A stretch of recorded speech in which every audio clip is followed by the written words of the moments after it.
Welcome to Prep Pass. Here are 20 real life and health insurance license practice questions with answers for 2026. Read each question, then try to answer before the 5-second timer runs out. For the full free practice test, just search preppass.org. Let's begin. Question 1. Under a group life insurance plan sponsored by an employer, who holds the master contract and who receives a certificate of insurance? A. Each employee holds the master contract, the employer receives the certificate. B. The employer holds the master contract, each covered employee receives a certificate of insurance. C. Both employer and employees hold copies of the master contract. D. The insurer holds the master contract, the employer receives the certificate.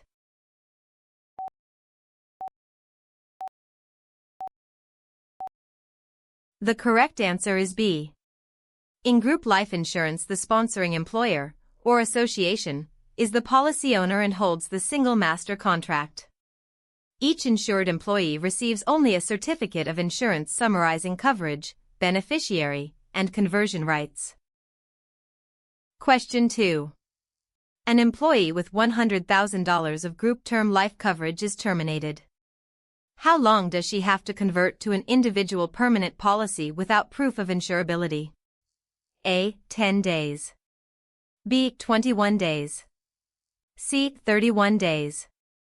D. is 60 days.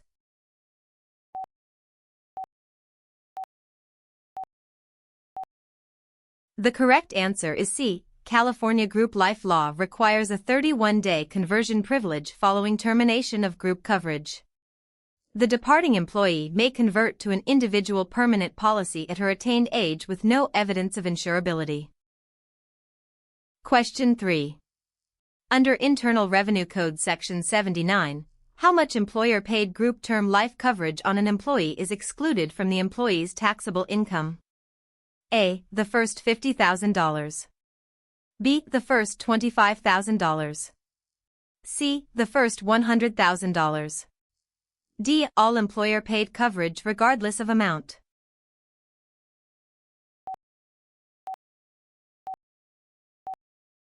The correct answer is A. Section 79 excludes the cost of the first $50,000 of employer-paid group term life coverage from the employee's taxable income.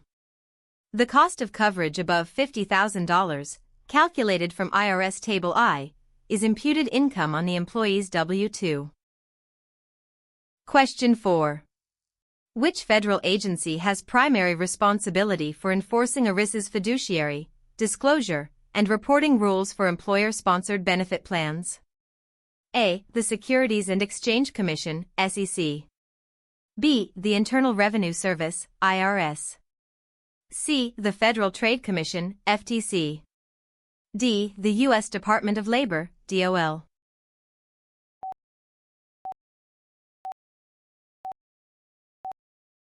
The correct answer is D. ERISA is administered chiefly by the U.S. Department of Labor through its Employee Benefits Security Administration.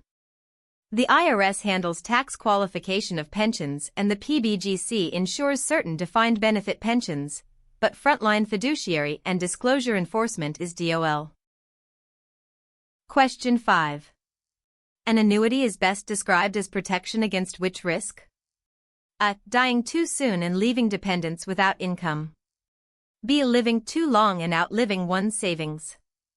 C. Becoming disabled and losing earned income. D. A property loss due to fire or theft.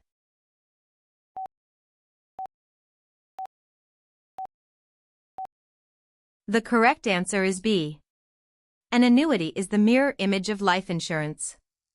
Life insurance insures against dying too soon. An annuity insures against living too long, by converting accumulated savings into a stream of income that the annuitant cannot outlive. Question 6. In an annuity contract, whose life is used to calculate the periodic payouts during the annuitization phase? A. The owners. B. The beneficiaries. C. The annuitants. D. The issuing insurers.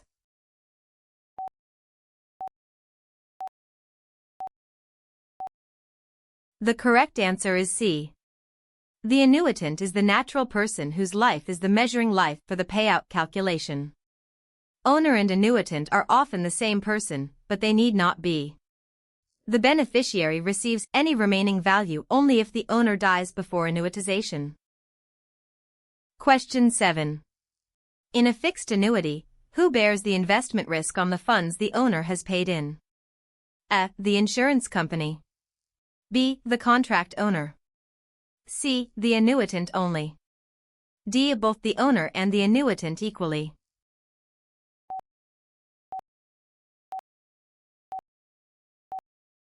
The correct answer is A. A fixed annuity credits a declared current rate that is never less than the guaranteed minimum stated in the contract. The insurer bears the investment risk and must credit at least the minimum even if its own investments perform poorly. Question 8. Which license, in addition to a California life-only license, must a producer hold to sell a variable annuity? A. California property and casualty license. B. A California accident and health license only. C. A California public adjuster license.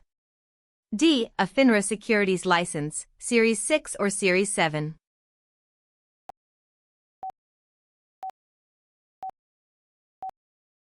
The correct answer is D. Variable annuity sub-accounts are securities, so selling a variable annuity requires a FINRA securities license such as Series 6, mutual funds and variable contracts, or Series 7, in addition to a state life insurance license. Question 9. An indexed annuity has a 0% floor and a 6% cap. If the linked index returns negative 12% in a contract year, what interest is credited to the owner's account that year? A. Negative 6%. B. 0%. C. Negative 12%. D. 6%.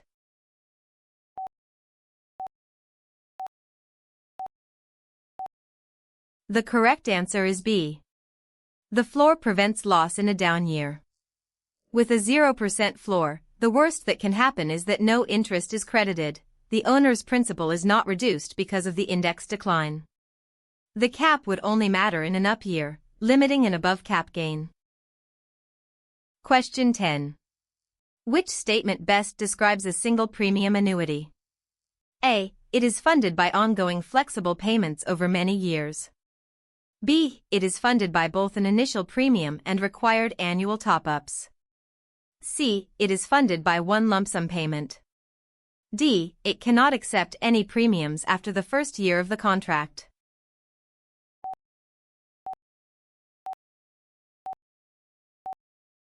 The correct answer is C. A single premium annuity is purchased with one lump sum payment. A flexible premium annuity, by contrast, allows the owner to make additional contributions over time within contract limits. Question 11. By definition, a single premium immediate annuity, SPIA, must begin making payouts to the annuitant no later than A. 1 year from the date of purchase. B. 5 years from the date of purchase. C. The annuitant's 59th birthday. D. The annuitant's 65th birthday.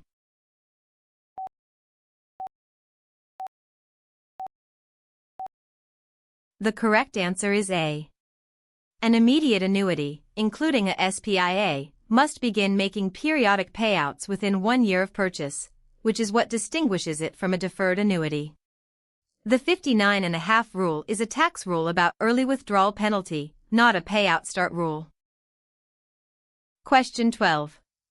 Which annuity settlement option produces the largest periodic payment for a given premium, all else equal? A. Joint and 100% survivor. B. A life with 20-year period certain. C. Life with installment refund. D. Straight life.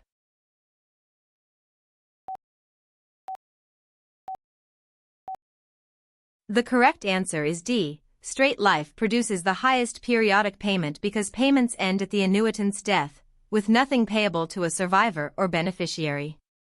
Joint and survivor and any form with a guarantee or refund must cost something, so they lower the per payment amount. Question 13. A married couple wants lifetime income that continues to whichever spouse lives longer. Which annuity settlement option is the most common fit? A. Straight life on the husband only. B. Joint and survivor. C. Fixed period for 10 years. D. A single life with cash refund on the wife.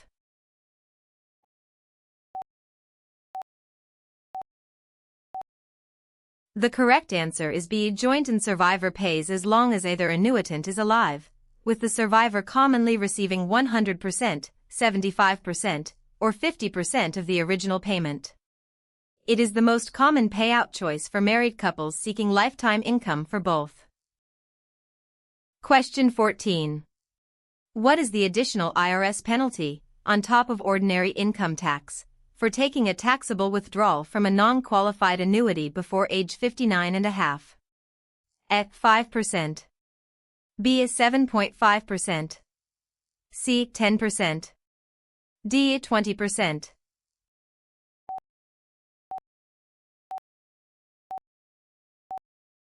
The correct answer is C. Internal Revenue Code Section 72, Q, imposes a 10% additional tax on the taxable portion of a withdrawal taken from an annuity before age 59.5. This penalty is added to the ordinary income tax on the gain portion of the early distribution. Question 15. Which of the following exchanges is not permitted on a tax-free basis under Internal Revenue Code Section 1035? A life insurance policy exchanged for another life insurance policy. B. A life insurance policy exchanged for an annuity.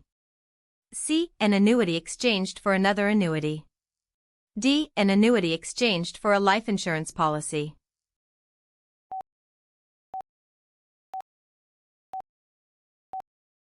The correct answer is D. Section 1035 permits tax-free exchanges life to life, life to annuity, and annuity to annuity.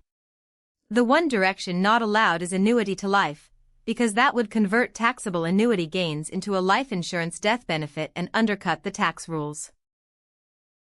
Question 16. Which statement about a typical annuity surrender charge schedule is correct? A. It usually declines year by year and eventually reaches 0%. B. It is a flat percentage that applies forever. C. It only applies to withdrawals after age 59.5. D. It is set by the IRS, not the insurance contract.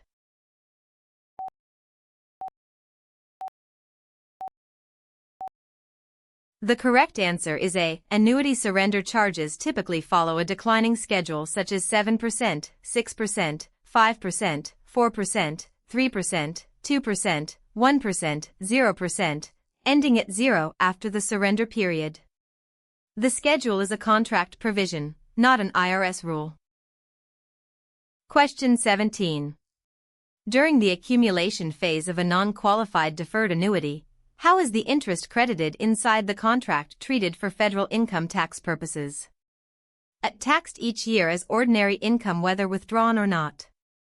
B. Tax deferred, not taxed until withdrawn. C. Taxed each year at long-term capital gain rates. D. Permanently exempt from federal income tax.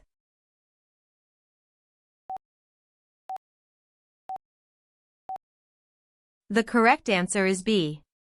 An annuity's accumulation phase enjoys tax deferral, interest, dividends, and gains credited to the contract are not taxed each year. They are taxed only when withdrawn, generally as ordinary income on the gain portion.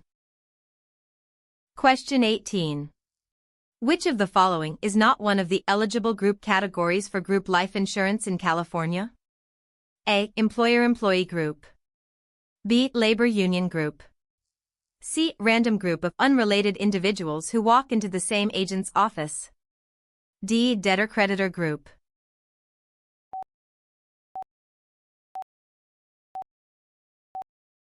The correct answer is C. California law lists employer-employee groups, labor unions, associations, and debtor-creditor groups as eligible categories. A random collection of unrelated individuals with no common organizational tie does not qualify because there is no master sponsor and no objective definition of the group. Question 19. If the owner of a deferred annuity dies during the accumulation phase, before annuitization begins, who normally receives the contract's remaining value? A. The annuitant. B. The insurance company keeps the funds. C. The state of California as escheat property. D. The named beneficiary.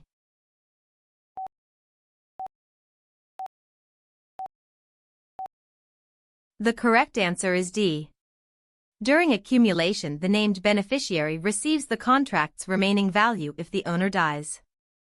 The annuitant is the measuring life for payouts, not the recipient of a death benefit, and insurers do not keep the value when an owner dies before annuitization. Question 20. An employee with group life coverage dies 10 days after leaving the job, having not yet applied for conversion. What is the insurer's obligation? A. Pay the group amount as if conversion had already taken place, because death occurred within the 31-day conversion window. B. Refuse the claim because no individual policy was issued. C. Pay only the unearned premium back to the estate.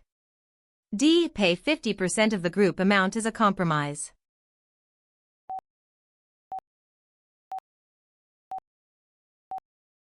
The correct answer is A. Death during the 31-day conversion window after group coverage ends is paid as if the conversion had already been completed, even if no individual policy was actually issued.